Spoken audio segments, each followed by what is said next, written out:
ये कहानी है तीन प्यासी औरतों की जो अपनी प्यास बुझाने के लिए बेचारे नौकर को ही पेल देती है। हेलो दोस्तों, आज हम एक्सप्लेन करने वाले हैं द लिटिल हावर मूवी को, जो 2017 में रिलीज हुई थी। मूवी की शुरुआत में हम सिस्टर फर्नांडा नाम की एक औरत को देखते हैं जो अपने गधे को लेकर चर्च की तरफ जा रही थी। तभी उसकी मुलाकात सिस्टर जिनेवरा से होती है। वो उससे पूछती है कि तुम अब तक कहाँ थी। वो दोनों बात कर ही रहे थे, तभी उनके पास चर्च का नौकर लुर्को आता है और वो उन्हें गुड मॉर्निंग कहता है। पर इन दोनों को लगा कि लुर्को इन पे लाइन मार रहा है, इसलिए वो उसे गालियां देकर उसकी माँ बहन एक कर देती है। अब इसके बाद हम फादर थॉमस को देखते हैं जो सबको प्रे करवा रहे थे। इसके बाद हम सिस्टर एलिस को देखते हैं जो अपनी लाइफ से बहुत बोर हो गई थी। वो अब इस चर्च में नहीं रहना चाहती थी और अपनी लाइफ किसी के साथ बिताना चाहती थी। अगले दिन एलिस के फादर उसे मिलने आते हैं। वो उसे कहते हैं कि तुम्हारी शादी के लिए कोई लड़का नहीं मिल रहा क्योंकि लड़के वाले बहुत दहेज मांग रहे हैं। तब एलिस उन्हें कहती है कि अगर आप इस चर्च में डोनेशन देना बंद कर दो तो पैसों का इंतजाम हो सकता है। पर इसके फादर इस बात के लिए नहीं मानते क्योंकि ऐसा करने से उनके परिवार की इज्जत कम हो जाएगी। अब आगे ये तीनों जब जा रही थी तब लुर्को उन्हें हवस भरी निगाह से देखने लगता है, पर इन तीनों को ये अच्छा नहीं लगता और वो उसे गालियां देकर मारने लगती है और वहाँ से चली जाती है। अब फादर थॉमस जब बाजार जा रहे थे तब रास्ते में उन्हें लुर्को मिलता है। वो उन्हें कहता है कि उन तीनों नन्स ने मुझे बुरी तरह से मारा है, इसलिए अब वो ये नौकरी छोड़ के जा रहा है। फादर थॉमस उसे बहुत समझाते हैं पर वो उन तीनों से बहुत डरा हुआ था, इसलिए वो फादर की बात नहीं सुनता और चर्च छोड़कर चला जाता है। इसके बाद हम लॉर्ड ब्रूनो नाम के एक आदमी को देखते हैं जो अपनी वाइफ फ्रांसिस्का के साथ खाना खा रहा था। ब्रूनो अपनी वाइफ से अपने दुश्मनों के बारे में बात कर रहा था और उसकी वाइफ का पूरा ध्यान करके नौकर पे था जिसका नाम मसीटो था। मसीटो फ्रांसिस को हवस भरी निगाहों से देखने लगता है, जिससे हमें साफ पता चलता है कि इन दोनों का अफेयर चल रहा है। रात को मसीटो फ्रांसिस को पेल रहा था, तब फ्रांसिस उसे बताती है कि लॉर्ड ब्रूनो की मूली काफी छोटी है, इसलिए वो मुझे जरा भी संतुष्ट नहीं कर पाता। ये दोनों बात कर ही रहे थे कि तभी ब्रूनो वहाँ आ जाता है। अब अंधेरे की वजह से ब्रूनो मसीटो को देख नहीं पाता, तब मसीटो भागकर नौकरों वाले कमरे में जाके सो जाता है। पर ब्रूनो भी अपनी वाइफ के आशिक को पकड़ना चाहता था, इसलिए वो भी उस कमरे में आ जाता है और उसे ढूंढने लगता है।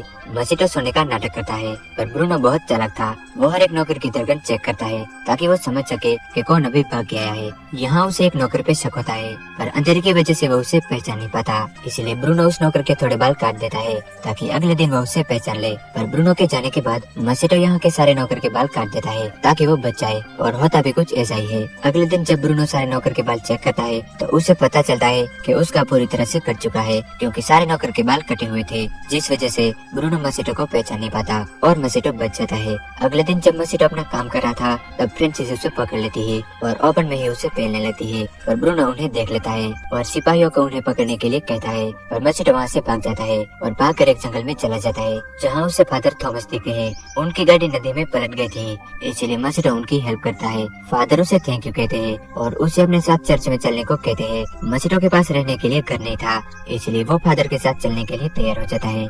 यहाँ फादर उसे कहते हैं कि तुम वहाँ गूंगे बन के रहना वरना तीनों सिस्टर तुम्हें परेशान करेगी। फिर फादर उसे सिस्टर मारिया के पास ले आते हैं। पहले तो मारिया उसे यहाँ रहने से मना कर देती है, और जब उसे पता चलता है कि मसीटो गूंगा बहरा है तो वो उसे यहाँ काम पे रख लेती है।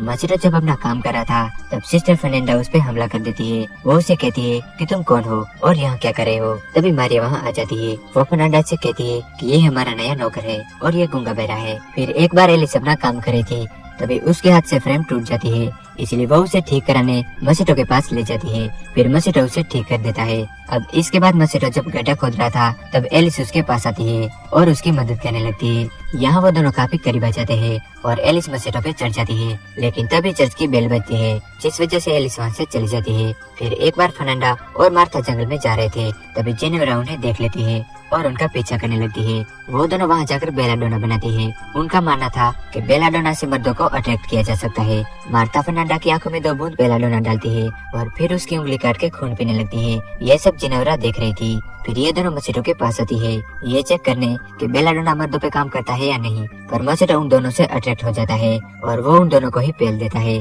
इसके बाद जब मसीटो अपने रूम में था तभी एलिस उसके पास आती है और उसे पेलने की तैयारी करती है, और तभी वहाँ एक नन आ जाती है जिसे देखकर मसीटो डर जाता है और वो कुछ बोल देता है, जिससे एलिस को पता चल जाता है कि मसीटो गूंगा बहरा बनने का नाटक कर रहा है। वो ये जानकर शौक हो जाती है और उस नन के पास जाकर बातें करने लगती है, और मसीटो बेड के नीचे छुपा हुआ था। जब वो लोग वहाँ से चले जाती है तो मसीटो खिड़की से भाग जाता है।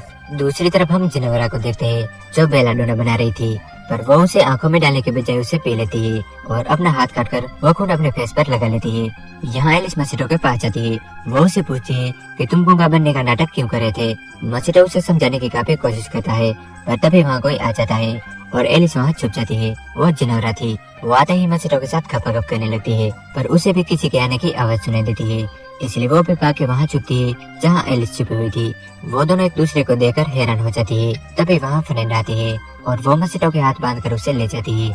एलिस और जिनोरा उनका पीछा करती है। फर्नांडा मस्कीटो को जंगल में ले जाती है जहाँ और भी कई सारी लड़कियाँ थी।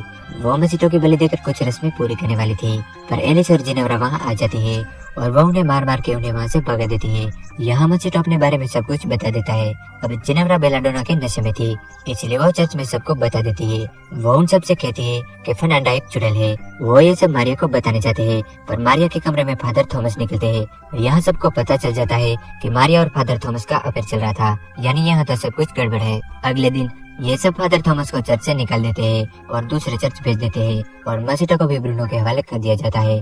अभी ये तीनों सिस्टर एक दूसरे से माफी मांगती है, पर इन्हें मस्कीटो की बहुत फिक्र हो रही थी क्योंकि ये तीनों मस्कीटो को पसंद करने लगी थी। इधर मस्कीटो जब कैद खाने में था तब ब्रूनो उसके पास आता है। वो उसे कहता है कि तुमने जो किया है उसकी तुम्हें कड़ी सजा मिलेगी। फिर रात को कैद खाने में एक टर्टल आता है जिसकी पीठ पे एक कैंडल थी। सिपाही उसे देखकर हैरान हो जाते हैं और उसका पीछा करने लगते हैं। असल में ये उन तीनों सिस्टर का प्लान था ताकि वो सिपाहियों का ध्यान भटका सके।